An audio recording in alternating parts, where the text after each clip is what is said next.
आकाशवाणी गोरखपुर से प्रादेशिक समाचार।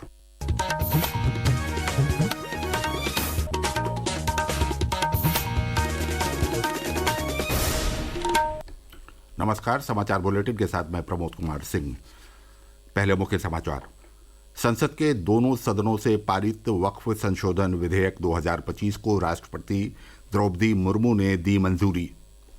मुख्यमंत्री योगी आदित्यनाथ ने वक्फ संशोधन अधिनियम को बताया ऐतिहासिक। कहा, वक्फ के नाम पर गलत तरीके से कब्जाई गई प्रदेश की लाखों एकड़ सरकारी भूमि का होगा जन कल्याणकारी कार्यों में प्रयोग। गोरखपुर और महाराजगंज में 2200 करोड़ रुपए से अधिक की विकास परियोजनाओं का मुख्यमंत्री योगी आदित्यनाथ ने किया लोकार्पण और शिलान्यास।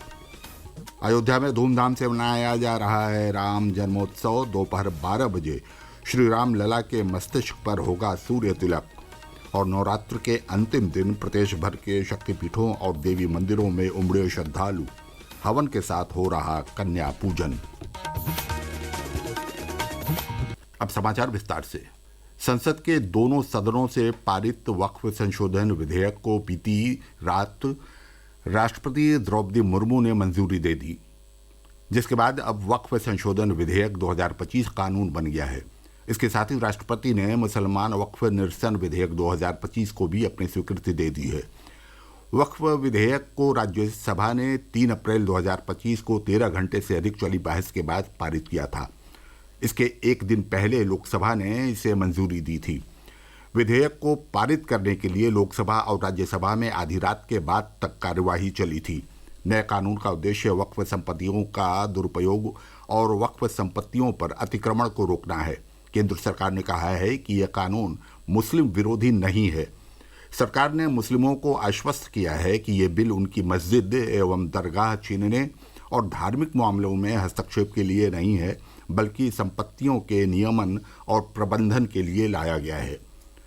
मुख्यमंत्री योगी आदित्यनाथ ने कल गोरखपुर और महाराजगंज में 2200 करोड़ रुपए से अधिक की विकास परियोजनाओं का लोकार्पण और शिलान्यास किया।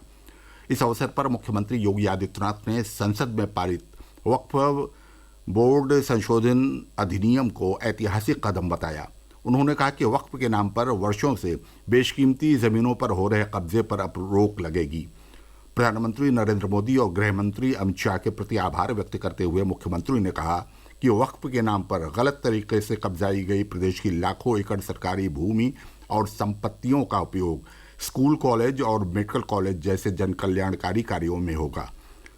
गोरखपुर में विश्व स्तरीय कन्वेंशन सेंटर और रामगढ़ताल रिंग रोड सहित 1640 करोड़ रुपए से अधिक की 107 परियोजनाओं का लोकार्पण और शिलान्यास करते हुए उन्होंने कहा कि सबका साथ सबका विकास की सोच के साथ गोरखपुर शिक्षा और स्वास्थ्य के क्षेत्र में अपनी एक अलग पहचान बना रहा है। अत्याधुनिक इंफ्रास्ट्रक्चर के साथ गोरखपुर में जो कार्य प्रारंभ हुए हैं, लखनऊ से, वाराणसी से, देवरिया से, कुशीनगर से, महाराजगंज और नेपाल की ओर से 4 लेन की बेहतरीन कनेक्टिविटी, रेलवे की बेहतरीन कनेक्टिविटी, बेहतरीन एयर कनेक्टिविटी के साथ गोरखपुर जुड़ चुका है और उन सभी सुविधाओं के साथ आज निवेश के भी एक बेहतरीन गंतव्य के रूप में गोरखपुर विकसित हो चुका है। मुख्यमंत्री ने कहा कि सुरक्षा के माहौल में उत्तर प्रदेश देश और दुनिया में निवेश के बेहतरीन गंतव्य के रूप में उभरा है।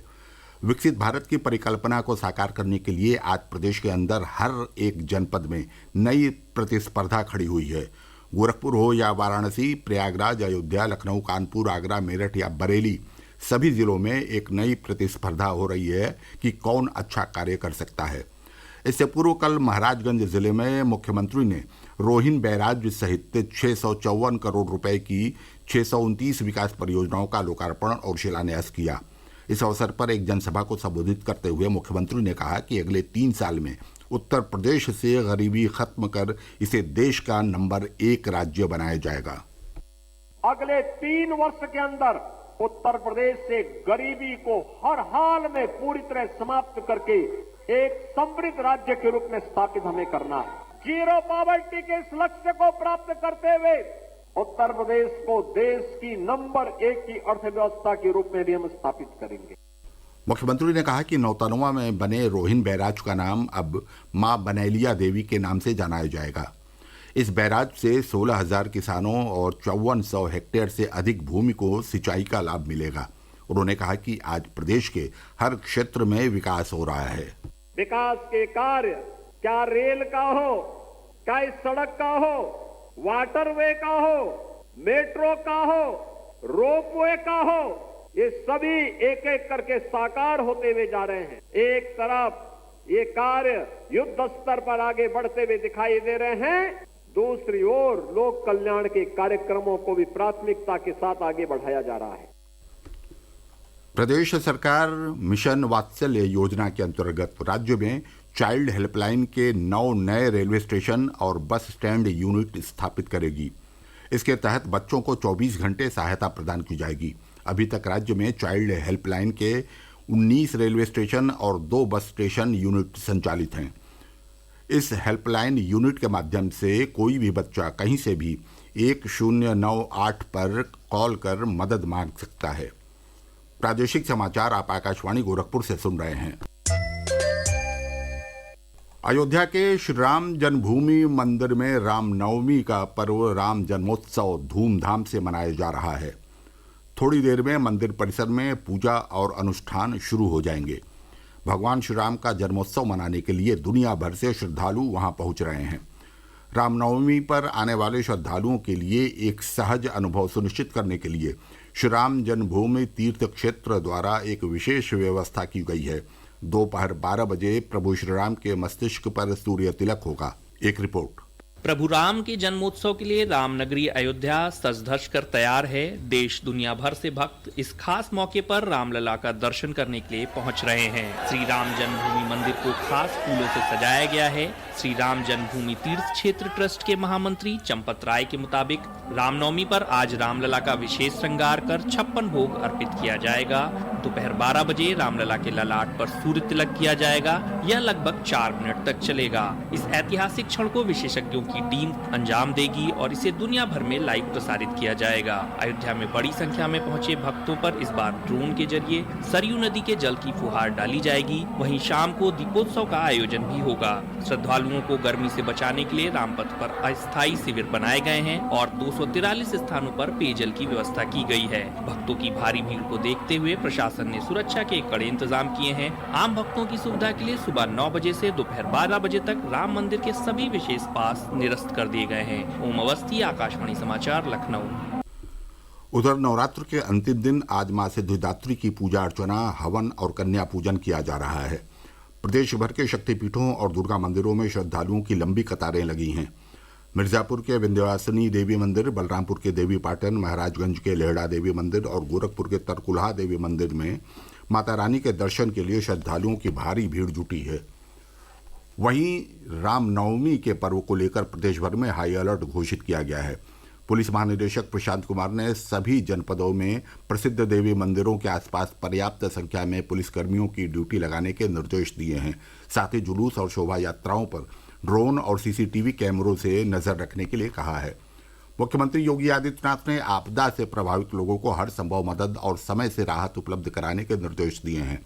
उन्होंने कहा कि गर्मी के मौसम में आग लगने की दुर्घटनाओं को ध्यान में रखते हुए अतिरिक्त सतर्कता बरती जाए। सभी जनपदों में अग्निशमन केंद्र को पूरी तरह सक्रिय रखा जाए और आग लगने की घटना पर प्रभावित लोगों को तत्काल अनुमन्य मुआवजा राशि वितरित की जाए। मुख्यमंत्री ने कल गोरखपुर में अधिकारियों के साथ बैठक के दौरान निर्देश दिए कि अग्नि सुरक्षा के संबंध में लोगों को जागरूक किया जाए। उन्होंने कहा कि खेत खलियान में आग लगने पर प्रभावित किसानों को जिला प्रशासन के माध्यम से मंडी परिषद द्वारा अविलंब राहत राशि वितरित की जाए। बैठक के दौरान मुख्यमंत्री ने रामनवमी पर्व को लेकर पुलिस और प्रशासन की तैयारियों की भी समीक्षा की और निर्देश दिया कि सभी मंदिरों में साफ सफाई और सुरक्षा व्यवस्था को चुस्त दुरुस्त रखा जाए। आगरा के थाना जगदीशपुर क्षेत्र के आवास विकास कॉलोनी में कल निर्माणाधीन दुकानों के अचानक गिर जाने से 2 सगे भाइयों की मौत हो गई, जबकि 7 लोग गंभीर रूप से घायल हैं। घायलों को इलाज के लिए अस्पताल में भर्ती कराया गया है। और अंत में बुलेटिन का मुख्य समाचार एक बार फिर। संसद के दोनों सदनों में पारित वक्फ संशोधन विधेयक 2025 को राष्ट्रपति द्रौपदी मुर्मू ने दी मंजूरी। मुख्यमंत्री योगी आदित्यनाथ ने वक्फ संशोधन अधिनियम को बताया ऐतिहासिक। कहा, वक्फ के नाम पर गलत तरीके से कब्जाई गई प्रदेश की लाखों एकड़ सरकारी भूमि का होगा जन कल्याणकारी कार्यों में प्रयोग। गोरखपुर और महाराजगंज में 2200 करोड़ रुपए से अधिक की विकास परियोजनाओं का मुख्यमंत्री योगी आदित्यनाथ ने किया लोकार्पण और शिलान्यास। अयोध्या में धूमधाम से मनाया जा रहा है राम जन्मोत्सव। दोपहर 12 बजे श्री राम लला के मस्तिष्क पर होगा सूर्य तिलक और नवरात्र के अंतिम दिन प्रदेश भर के शक्तिपीठों और देवी मंदिरों में उमड़े श्रद्धालु। हवन के साथ हो रहा कन्या पूजन। इसके साथ ही समाचार बुलेटिन समाप्त हुआ। नमस्कार।